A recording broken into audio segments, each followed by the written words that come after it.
Hey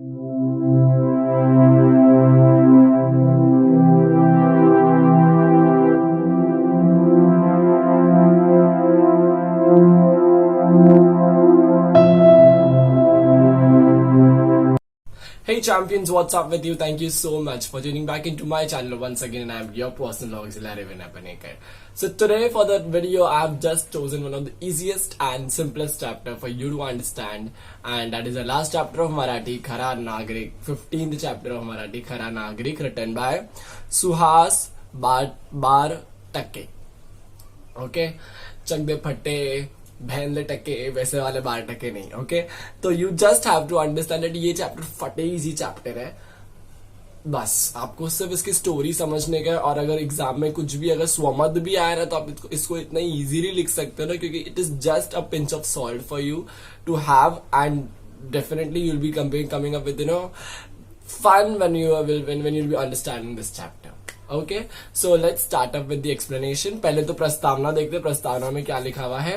प्रस्तुत पाठात लेखकाने शालेय विषय अभ्यासाताना ते फक्त अभ्यासाचे नसून त्यातील मूल्य आचरणात आणायची असतात, हे निरंजनाचे व्यक्ति रेखातून स्पष्ट केली आहे. मतलब क्या ये पार्ट में ना लेखक ने सिर्फ अपना पढ़ाई क्या होती है नहीं, पढ़ाई को यूज कैसे करते हैं ये लेखक ने बताया है अपने एक निरंजन नाम के कैरेक्टर को इसमें इन्वॉल्व करके.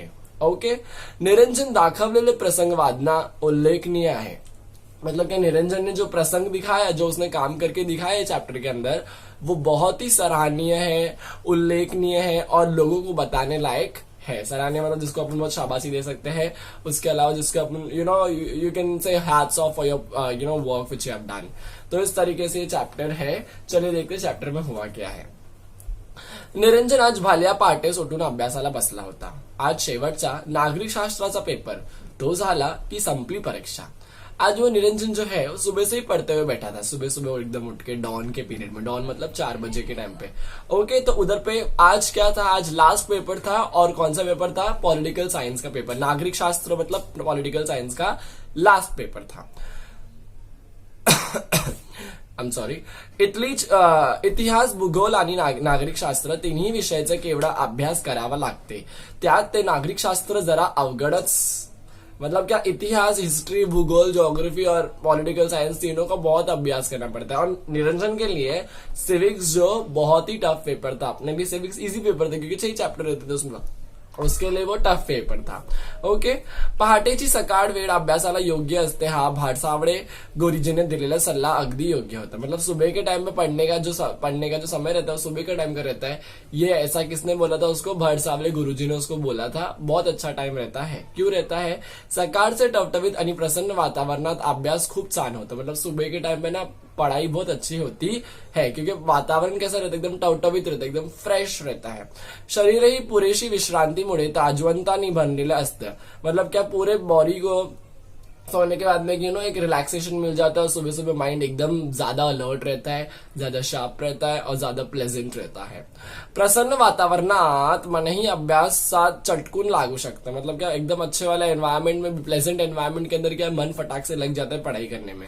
हवेत सुखद गारवा असतो. मतलब क्या हवा में भी ना एकदम प्लीजेंट एक टोन रहती है. हवा कैसे चलती सू सू सू सू करके, तो उसमें भी एक आराम और एक अलग सा वो रहता है, चस्का रहता है. दुरून एखादी भोपाळी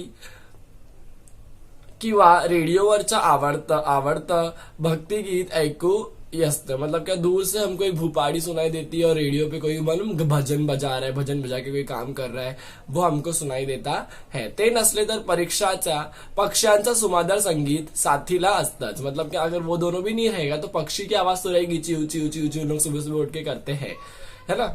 अशा आल्हाददायक वातावरणात संस्कृतचा एखादा श्लोक चटकन पाठ होतो. एरवी न कळलेलं गणित चटकन कळतं. त्याची रीतीही लक्षात राहते. हा निरंजनाचा अनुभव.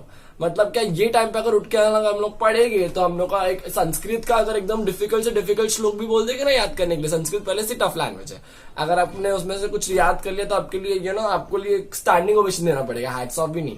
तो अगर आपने सुबह सुबह उठ के श्लोक भी याद कर लिया तो आपको याद हो जाएगा, क्योंकि सुबह का टाइम इतना अच्छा रहता है। मैथ्स का अगर डिफिकल्ट से डिफिकल्ट कॉन्सेप्ट भी रहेगा वो भी याद हो जाएगा।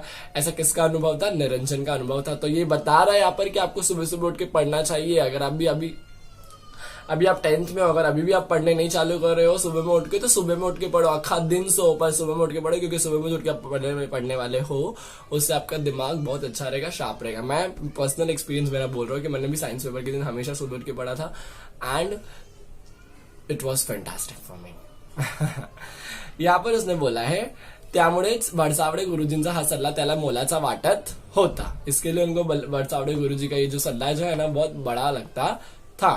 निरंजन गुरुजी पर अपार श्रद्धा होती। निरंजन का जो था ना गुरुजी के ऊपर उसकी बहुत श्रद्धा थी, मतलब वो उनको बहुत मानता था। तसं गुरुजींचा निरंजनवर खूप प्रेम होता, मतलब गुरुजी भी निरंजन को बहुत प्यार करते थे। कौन से गुरुजी? भडसावले। तो त्यांचा लाडका विद्यार्थी होता, कारण तो अतिशय प्रामाणिकपणे काम करायचा आणि अभ्यासही। वो उनका लाडका विद्यार्थी था, टीचर्स पेट था वो। क्यों टीचर्स का पेट था वो ऐसा?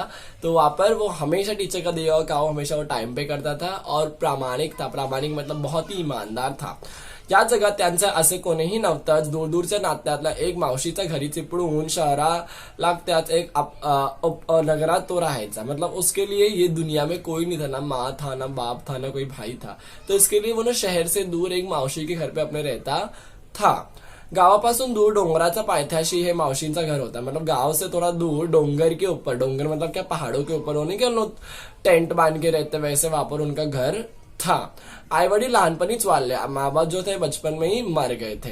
काही दिवस मामाने सांभाळला केला आणि मग कामासाठी म्हणून चिपळूणला आणलं। मतलब क्या मामा ने कई दिन मुझे संभाला, पर उसके बाद में क्या करा उसने चिपळूण में लाके मामा ने मुझे छोड़ दिया। या मावशीकडे आणून सोडलं आणि तोही मुंबई निघून गेला, तो कामायचाच कायमचाच। मतलब वो क्या हुआ, उन्होंने भी मुझे यहाँ पे चिपळूण में लाया, मेरे को मावशी के पास छोड़ दिया। मावशी के पास छोड़ने के बाद वो भी हमेशा के लिए मुंबई में काम करने के लिए चले गए। कायमचा मतलब हमेशा के लिए। जाताना मोलाचा सल्ला मात्र देऊन गेला, रडत बसू नको, शेण गोटा वगैरे जी पडतील ती सारी काम कर, मावशी देईल ते खा आणि इथंच रहा, मावशी तुला शाळेतही घालणार आहे। मतलब क्या, उन्होंने जाने के टाइम पे एक बहुत ही ना काम का सूत्र देके गया, मतलब काम की बात बोल के गया, मोलाचा सल्ला एडवाइस देके गया। मोलाचा मतलब क्या, इंपॉर्टेंट एडवाइस देके गया कि ये बोला कि रोते हुए बैठना नहीं, रड़त बसू नको, गोटा वगैरह जी पड़ती होती सारी काम कर। मतलब क्या, गोबर उठा, गाय के गोटे को साफ कर, उन लोग का जो जहाँ पे रहते ना गाय लोग उसको बोलते गोटा, उसको साफ कर, है ना। और बाकी सारे भी काम कर, मावशी देल ते खा आणि इथेच रहा, मावशी जो भी देगी वो खा और इधर पे ही रहे। ओके, मावशी तुला शाळेतही घालणार आहे, मतलब मावशी तुझे स्कूल में भी डालेगी। मामा गेले ते पुन्हा परतला नाही, मात्र लहानगा निरंजन मावशीच्या घरी प्रामाणिकपणे काम करायचा। मामा एक बार चला गया, बिचारा कभी आया नहीं, और बिचारा छोटा निरंजन मावशी के वापरी काम करता था। घरातल्या सर्वांची त्याने जमवून घेतले आणि शाळेत नाव दाखला केलं। मतलब क्या, घर में जो भी थे मावशी के उसने सबसे अपनी जमा कर ली थी मतलब क्या, सबसे एक रिलेशन बना के ले लिया था और मावशी ने उसको एट लास्ट स्कूल में एडमिशन दिलवाया। मावशीची परिस्थिती यथातथाच असल्याने निरंजन वार लावून जेवायचा। मतलब क्या, मावशी की परिस्थिति इतनी भी अच्छी नहीं थी, इसके लिए ना वो हमेशा एक झोल जुगाड़ करके खाना खाता था। आज इसके घर पे खा लिया, कल उसके घर पे जा खा लिया, आप फिर शाम का खाना मावशी के यहाँ पे खा लिया। ऐसी उसकी बिचारी की गरीब परिस्थिती थी। पहिल्याच वर्षी त्याची अभ्यासातील प्रगती पाहून भडसावळे गुरुजीने त्याला थोर मोठ्यांचे घरी वार लावून दिले। मतलब क्या, पहला वर्ष जो था उसका वो बहुत अच्छे से पढ़ता था निरंजन, तो उसने क्या करा, भडसावड़े गुरुजी ने उसका प्रगति देखकर ना उसने ना एक बड़े घर में ना उसको खाना खाने के लिए एक जगह दी कि वहां पर वो खाना खा के जाके खाना खा सकता है। अब इसके लिए आपको सबसे पहली बात क्या करना पड़ेगा, मतलब अगर आप दिन भर का खाना सुबह शाम रात और दोपहर में अगर आप खाना खा पा रहे हो तो सबसे पहले थैंक यू बोलो गॉड को कि आपको इतने अच्छे माँ बाप दिए हैं जो आपको खिला रहे हैं। अगर आपके माँ बाप नहीं है, दोनों में से कोई एक भी नहीं है, तो भी आप थैंक यू बोलो, क्योंकि कोई एक है आपके पास और अगर आप खाना खा पा रहे हो तो ऊपर वाले को थैंक यू बोलो, क्योंकि आज भी लाखों बच्चे लोग रात में बिना खाए सोते हैं। तो आप आपके माँ बाप की वजह से जी पा रहे हो, आपका पेट पल पा रहा है, पेट के अंदर कुछ ना कुछ चटनी रोटी तो भी जा पा रही है, तो उसके लिए ऊपर वाले को थैंक यू बोलो और उनका एहसान मानो। हमेशा उनके लिए उनको यही बोलो कि मुझे पेट दिया, मुझे पालने की शक्ति भी देना। ओके, देखो कैसे कैसे लोग अपना जीवन जीते। कोई कोई लोग बेचारे भूखे ही सो जाते हैं रात में। आप उनमें से, आप शायद से उनमें से नहीं होगे, तो आपको डेफिनेटली प्रे करना चाहिए अपने लिए, अपने माँ बाप के लिए भी प्रे करना चाहिए, और उन भूखों के लिए भी प्रे करो जिन लोगों को खाना नहीं मिल पाता, कि शायद से उनको कोई आके उनको हेल्प करके उनको खाना दे जाए। ओके, प्रे करने से हमेशा दुआ कबूल होती है, आपको डेफिनेटली करना चाहिए। चलिए देखते हैं आगे क्या लिखा है। मावशीची परिस्थिती यहाँ पे हो गया था ना, यस। दररोज एकाच्या घरी दुपारी निरंजन पाहुणा म्हणून जेवायला जायचा, मग तिथून शाळेत। मतलब क्या दररोज जो है डेली वो ना दोपहर के टाइम में ना किसी के घर पे वो जाके ना खाना खाता था, पाहुणा बन के, मतलब मेहमान बन के, और फिर वहां से वो स्कूल चले जाता था। संध्याकाळी मात्र मावशीकडे जे काही मिळले त्यावर राहायचं। मतलब रात में जो भी मावशी के बनता था मैं वही खाके जीता था। सकाळी लवकर उठून घरातील गोट्यातील सारा काम आटपून अभ्यासाला बसायचं। मतलब सुबह में जल्दी उठ के घर का जो काम है वो करके, गोटा का जो काम है मतलब गाय जहाँ पे रहती है वो काम को पूरा सही करके मैं फटाक से फिर अभ्यास करने के लिए बैठा था। कौन? निरंजन। गुरुजीवर श्रद्धा ठेवायची आणि परीक्षेत पहिला नंबर पटकवायचा। त्याचा वाह्या पुस्तकांचा खर्च भडसावडे गुरुजींचे करायचे। मतलब क्या, गुरुजी ने जो बोला है वो बात के ऊपर टिके रहना, यही मेरा क्या था, काम था। और गुरुजी ही मेरे जो स्कूल टेक्स्ट बुक है वो सबका खर्चा उठाते थे। गुरुजी ने त्याला सांगितलं, गुरुजी ने उनको कुछ बोला। भडसावडे गुरुजी ने क्या बोला देखते हैं, की ज्यापर्यंत तुझा नंबर पहिला नंबर आहे तोपर्यंत मी सारे काम करीन आणि वारही लावून देईन। ओके, नाहीतर नाही।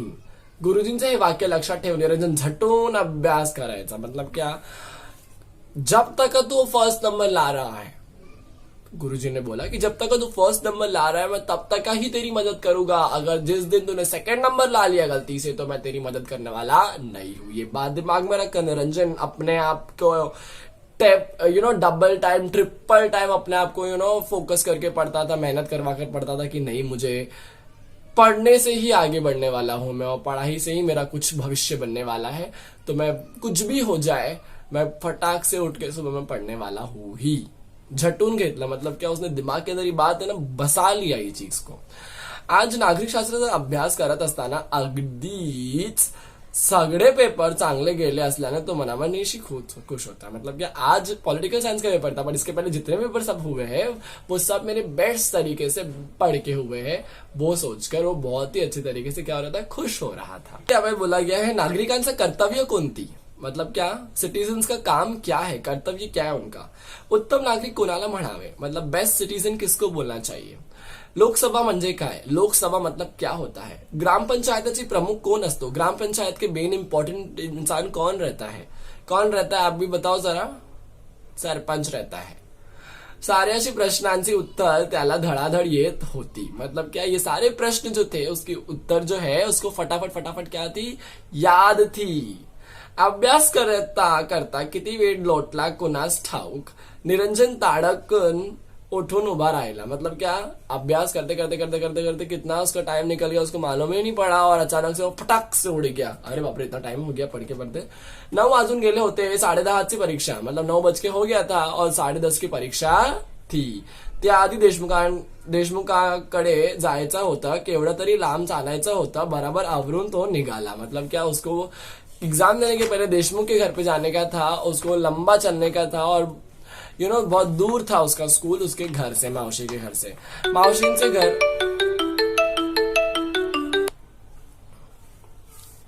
मावशींचे घर गावाबाहेर डोंगरा पायथ्याशी। मतलब क्या, मावशी का घर किधर था, गांव के बाहर डोंगर के ऊपर था। मैंने पहले भी आपको बोला था। मध्य एक नदी ही लागायची, मतलब बीच में एक नदी भी थी। पूर्वी ही नदी पाण्यात उतरून चालत पार करायला लागायची। मतलब क्या, पहले ये नदी में क्या करने का था, नदी में उतर के हमको चलते चलते क्या जाना पड़ता था, नदी के बीच में से ही चलते चलते जाना पड़ता था, की तो पैर वीर सब गिरले होते थे. परंतु आता कोकण रेल्वे आल्याने रेल्वेचे छान पूल नदीवर आला. मतलब क्या कोंकण का रेल्वे बनाना, तो उसकी वजह से क्या हो गया, एक बहुत अच्छा एक ब्रिज बन गया वहां पर. पुलाच्या एक बाजूने लोकांसाठी पायावाटही ठेवली होती. मतलब क्या पुल के एक तरफ क्या था, एक तरफ ट्रेन जाती थी और एक तरफ क्या था, ऐसा पेडेस्ट्रियन लोग को भी चलने के लिए जगह बनाई गई थी. ओके. या पुलामुळे आता जाणं येणं सोपं झालं होतं. और ये पुल की वजह से क्या था, अभी आना जाना सोपं हो गया था, इजी हो गया था. पाणी में पैर गिल्ला नहीं होता था, टेन्शन होता बिनता नाही था. निरंजन अभ्यासाची मनातल्या मनात उजळणी करत झपाझप चालत होता. मतलब क्या, निरंजन जो है, जो पढ़ा था ना, वो उसको है ना दिमाग में ऐसा रिवाइज कर रहा था. उजड़नी मतलब क्या, रिवीजन कर रहा था और फटाफट क्या कर रहा था, चल रहा था. ओके. वाटेत त्याला भला मोठा दगड पडलेला दिसला. उसको रस्ते में एक बहुत बड़ा पत्थर दिखा, गिरा हुआ, रखा हुआ. कुणीतरी कामासाठी घेतलेला असेल आणि पुन्हा तसाच ठेवून दिला असेल. मतलब क्या, किसी ने तो काम करने के लिए लिया रहेगा और फटाक से क्या करा था, जहां से उठाया वहां पे नहीं रखा, वहीं पे जहाँ पे काम करके हो गया रहेगा वहीं पे छोड़ के चला गया. ओके. निरंजन तो दगड उचलून बाजूला ठेवला. त्याला लोकांच्या या बेफिकीर प्रवृत्तीचे भयंकर राग येई.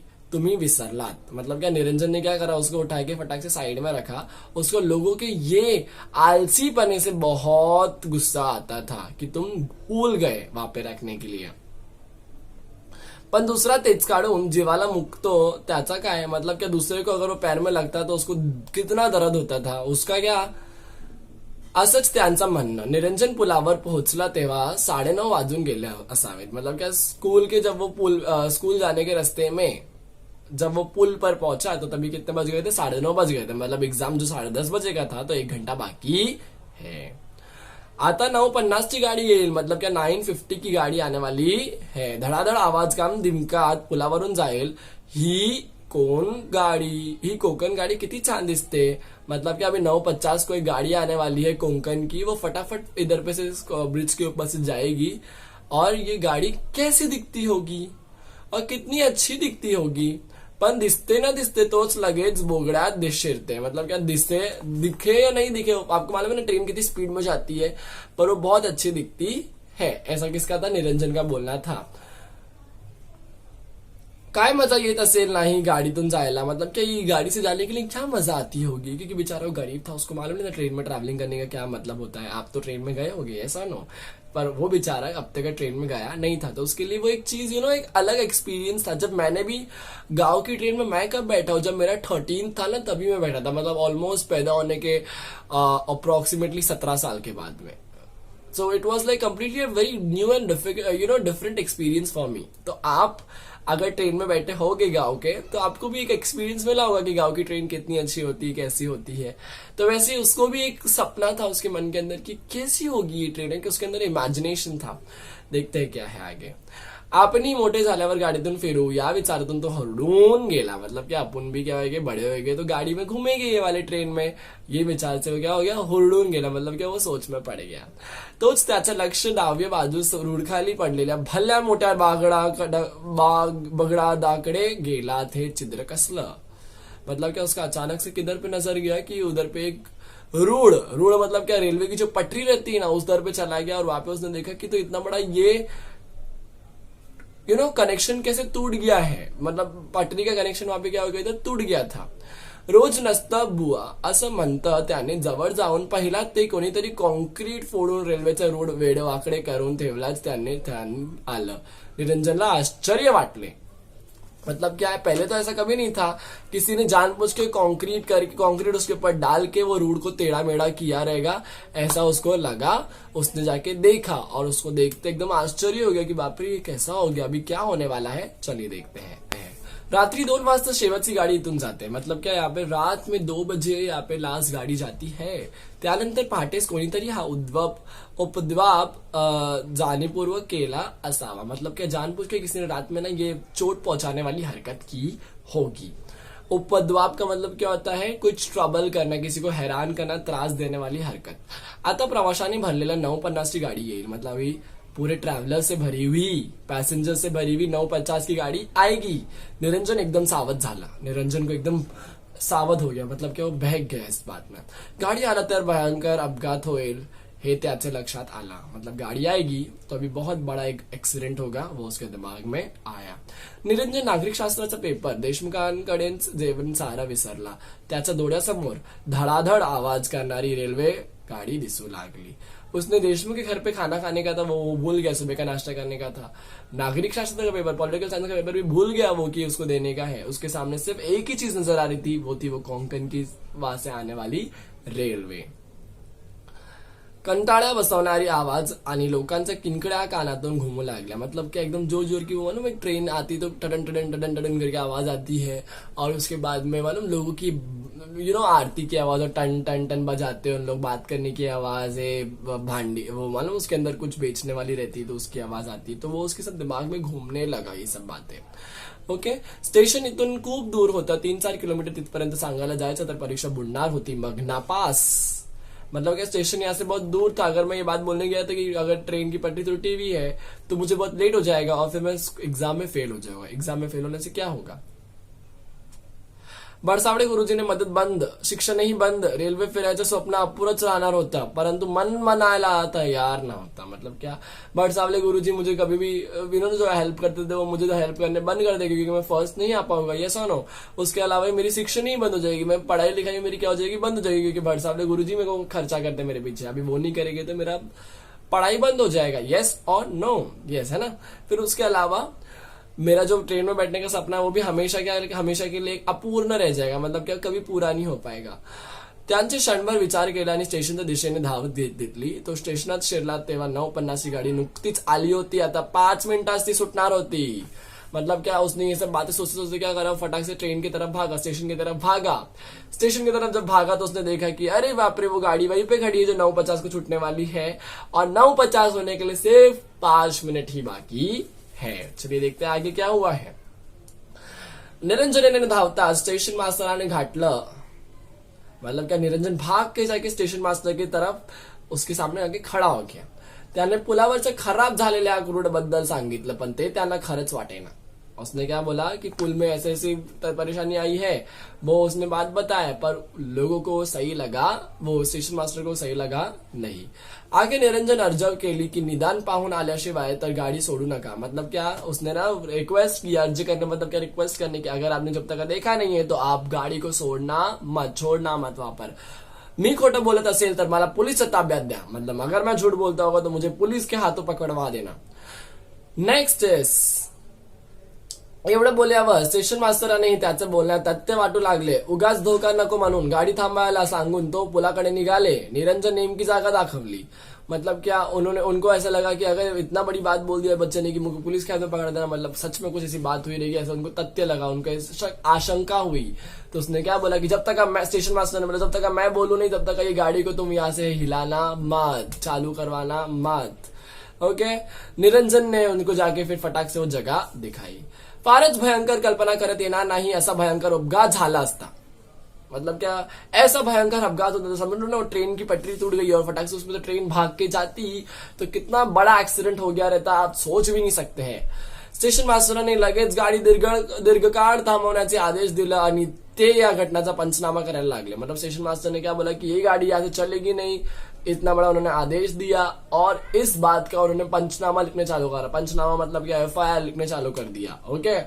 घटनेचं गांभीर्य लक्षात घेऊन जिल्हाधिकारी, जिल्हा पोलीस अधीक्षक, सारे अधिकारी तत्काळ त्या ठिकाणी जमा झाले. घटने की बात सुनकर वापस जिला अधिकारी, मतलब क्या, डिस्ट्रिक्ट कलेक्टर, जिला पुलिस अध्यक्ष, पुलिस कमिश्नर, सारे अधिकारी, सारे अधिकारी मतलब क्या, सारे कलेक्टर, वो सब उधर पे क्या हो गए, जमा हो गए. पहला खबर देणारा म्हणून निरंजनलाही थांबावला लगे. मतलब पहला किसने अपन को न्यूज दिया, पहला निरंजन ने बोला तो उसको अभी रुकना वहां पर पड़ा, है ना. एवढा मोठा अपघात त्याच्या चाणक्षपणामुळे टळला म्हणून त्यांचे कौतुकही झाले. मतलब इतना बड़ा जो एक्सीडेंट होने वाला था वो उसके स्मार्टनेस से रुक गया. तो इसके लिए उसको क्या देना पड़ेगा, शाबासकी देना पड़ेगा. येस और नो. परंतु त्यावेळी निरंजन मात्र दूर एका झाडाखाली बसला होता. तो निराश झाला होता. त्याचा नागरिक शास्त्राचा पेपर चुकला होता. मतलब क्या, वो एक तरफ ही ना झाड़ के नीचे जाके बैठ गया. वो बेचारा बहुत निराश था. मतलब क्या, बहुत ही दुखी था कि उसका नागरिक शास्त्र का पेपर क्या हुआ, अभी फाइनली छूट गया. तो नापास होणार होता त्याने गुरुजींकडून मिळणाऱ्या सगळ्या सवलती रद्द होणार होत्या. निरंजन जवळ येऊन वर्तरा था आणि त्यांचं नाव विचारलं. मतलब क्या वो क्या होने वाला था, वो फेल हो गया होता, अभी फेल हो गया बेचारा वो. उसने ऐसा सोचा, गुरुजी से भी मुझे कुछ भी नहीं मिल पाएगा, ऐसा सोचा उसने. निरंजनाच्या जवळ येऊन वर्तरा त्याने त्याचं नाव विचारलं, फोटोही काढलं. निरंजन उदास मनाने घरी परतला. मतलब क्या, एक जर्नलिस्ट ने आगे क्या निरंजन का नाम पूछा, निरंजन की फोटो ही निकाली और निरंजन बेचारा फिर वहीं से उदास मुंह लेकर अपना मावशी के घर पे वापस चला गया. Okay, then we next have is दुसऱ्या दिवशी ती वर्तमानपत्रात निरंजनाची स्तुती फोटो सकट छपून आली होती. मतलब कि दूसरे दिन का जो न्यूज़पेपर था उसमें निरंजन की जो फोटो थी वो बहुत साफ एक मस्त तरीके से एक हेडलाइन बन के आई थी वहां पर. भीषण अपघात टाळला, श्रेय त्याचं देण्यात आला होता. मतलब कि इतना बड़ा अपघात उसने रुकाया तो उसका श्रेय किसको मिला, निरंजन को मिला. त्या दिवशी मावशीचे घराकडे मोठमोठे माणसे आले होते. मतलब मावशी घर पे उस दिन बहुत बड़े बड़े इंसान आए थे. खुद जिल्हाधिकारी आले होते, शाळेचे मुख्याध्यापक आणि वाडसावडे गुरुजी आले होते. मतलब जिलाधिकारी भी उस दिन आए थे, अब डिस्ट्रिक्ट कलेक्टर भी आए थे, मुख्याध्यापक मतलब प्रिन्सिपल भी आए थे, बडसावले गुरुजी भी आए थे. निरंजन धावत पुढे होऊन गुरुजींचा पाय धरले. रडत रडत तो म्हणाला, गुरुजी मी नापास होणार, माझ्या कालची नागरिकशास्त्राचा पेपर बुडला. मतलब क्या, निरंजन फटाक से जाके बडसावले गुरुजी के पैर में गिर गया. उसने बोला कि गुरुजी मैं फेल हो जाऊंगा, मेरा कल का नागरिक शास्त्र का पेपर जो छूट गया है, पॉलिटिकल साइंस का पेपर जो है वो छूट गया है. नाही रे बाळा, तू उत्तम नागरिक आहेस, शेकडो माणसाचा जीव वाचवलास आणि नागरिकशास्त्राचा खराखुऱ्या परीक्षेत पास झाला. मतलब क्या, तूने पेपर में फेल नहीं हुआ है, तूने असली नागरिकता दिखाई है. मतलब एक असली सिटीजनशिप दिखाई है कि तूने लोगों की जान बचाई. तुझा वर्ष कसं वाया जाईल, तेरा इयर कैसे वेस्ट जाएगा, है ना. हे बघ, शाळेचे सगळे अधिकारी आलेत. खास बाब म्हणून तुझी नागरिकशास्त्राची परीक्षा उद्या घेतली जाणार आहे. मतलब एक स्पेशल अपॉइंटमेंट लेकर हम लोगों ने क्या करेला है यहाँ पर कि तेरी जो पॉलिटिकल साइंस का पेपर जो कल छूट गया था वो तेरा आज लोग वापस से कर लेने वाले हैं. ओके, खास डिसिजन लिया था उन लोग ने. जिल्हाधिकाऱ्यांनी तुला सरकारी वसतिगृहात प्रवेश द्यायचे ठरल्यात आणि वर वया पुस्तकांची खर्चासाठी शिष्यवृत्ती मिळणार आहे. मतलब क्या, जिलाधिकारी ने जो डिस्ट्रिक्ट कलेक्टर है उन्होंने क्या सोचा है कि इसको हम लोग एक अच्छी सरकारी व्हाट इज दैट, वसति गृहात. मतलब क्या होता है, गवर्नमेंट बोर्डिंग में डालेंगे और इसकी सारी जो बुक का खर्चा है, पढ़ाई का खर्चा है, वो हम लोग उसको स्कॉलरशिप देके उसको पूरी करवाएंगे. आता नको हे तुला वार लावून जेवायला, असं म्हणून गुरुजींनी निरंजनाला हृदयशी धरलं. तेव्हा साऱ्याच डोळे पाणवले. मतलब क्या, अभी नहीं तेको रोना पड़ेगा. और ये बात सुनते ही निरंजन के आंखों से और आंसू आ गए. इस तरीके से लेखक ने पूरे अच्छे तरीके से एक मस्त स्टोरी बताया है. आई होप आपको ये स्टोरी एकदम आसान, इजी एंड थोड़ी बहुत टची और इमोशनल लगी होगी. With that I am also asking you guys to do something good in your life too, कि आपका भी पेपर न्यूज़पेपर, आपका भी फोटो न्यूज़पेपर में आए, टाइम्स ऑफ इंडिया के फ्रंट पेज पे आए. एंड बहुत सारी मैगजीन्स है, आप मैगजीन्स को भी पढ़ा करो. मैगजीन्स में फॉर्च्यून्स, फॉर्ब्स, बहुत सारी मैगजीन्स है. मैं चाहता हूँ कि आप लोग इतना आगे बढ़ो ना गाइस, कि मतलब इंडिया जो है ना, इंडिया के लोगों को इतना आगे बढ़ना चाहिए, क्योंकि आप लोग यूथ हो और आप लोग यूथ हो तो आप लोग बहुत कुछ कर सकते हो. सिर्फ मेहनत करो गाइस, सिर्फ मेहनत करो चैंपियन, सिर्फ पढ़ाई करो. अपना पढ़ाई करके ही कुछ होने वाला है. मेरी माँ मुझे हमेशा यही बात बोलती कि पढ़ने से ही कुछ होने वाला है, बिना पढ़े कुछ नहीं हो सकता है. भले से आप डांस कर रहे हो, अलग से आप सिंगिंग कर रहे हो, अब बहुत अच्छे एक आर्टिस्ट हो कोई अलग चीज में, बट उसके साथ में पढ़ाई is very important. Give your top priority to पढ़ाई. Okay, I hope that you'll be understanding this importance of the lesson. And with that, if you are in 10th standard and have not started studying yet, please do start studying. Okay, tuning up with the exercise part right now. We have something very easy in this exercise. Chalo. First is आकृतियां पूर्ण करा. आकृती पूर्ण करायला बोला है. बडसावडे गुरुजींचे मते सकाळची वेळ अभ्यासाला योग्य असते. कारण क्या इसका रीजन बताया गया था. सकाळची टवटवीत व प्रसन्न वातावरणात अभ्यास छान होते. फर्स्ट पॅरेग्राफ में दिया हुआ है. शरीराला पुरेशी विश्रांत मिळाल्यामुळे ते ताजेपणाने बनवलेले असते. प्रसन्न वातावरणात मुळे मन अभ्यासात चटकन लागते. हवेत सुखद गारवा असतो. दुरून एखादी भुपाळी किंवा रेडिओवरचे आवडते भक्तिगीत ऐकू येते. पक्ष्यांचा सुमधूर सांगितलेल्या साथीला असतो. मतलब क्या, ये सब बात सुबह में होती है. सुबह में पढ़ने के लिए इसके लिए मन करता है. अगर आपको इसमें से कुछ भी समझ में नहीं आया तो नीचे लिंक दिया हुआ है डिस्क्रिप्शन में. Go there and search for the answer of this. मैंने वहां पर फोटोज डाल के रखा है. आप लिंक के ऊपर क्लिक करो and directly you will get the answers. Okay, but मेरा आंसर सुनो भी पहला, क्योंकि यहाँ पर मैंने थोड़े बहुत आंसर्स को ट्विस्ट किया है. निरंजनचा दिनचर्या लिहा. निरंजन का दिनचर्या क्या था? निरंजन का दिनचर्या था सकाळी लवकर उठून घरातील व गोठ्यातील काम आटोपणे, सारी कामे आटोपून अभ्यासाला बसणे, दुपारी वार लावून जेवणे, शाळेत जाणे, संध्याकाळ पुन्हा घरीचे कामे करणे. इस तरीके से उसका दिनचर्या था, टाइम टेबल था दिन का.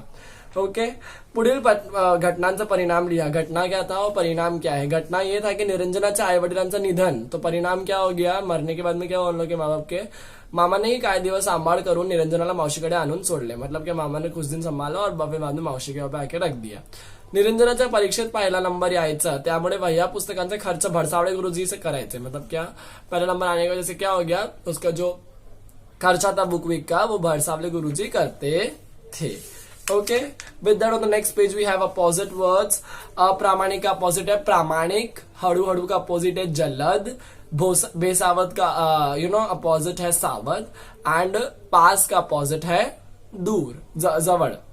पास का अपोजिट है लांब, sorry. Okay, then we have निरंजनाचा खालील गुण दर्शवणारी कृती किंवा विचार व्यक्त करणारी शोधा व वाक्य शोधा. तो किधर है इसका आपण देखते हैं. स्वप्नाडू. स्वप्नाडू क्या वाक्य था की हे कोणाची गाडी किती छान दिसते, काय मजा येत असेल तर गाडीत ही नाही गाडीतून जायला, आपणही मोठे झाल्यावर गाडीतून फिरू. ये क्या था, सोचने की बात थी जो उसने सोचा था. स्वप्नाडू.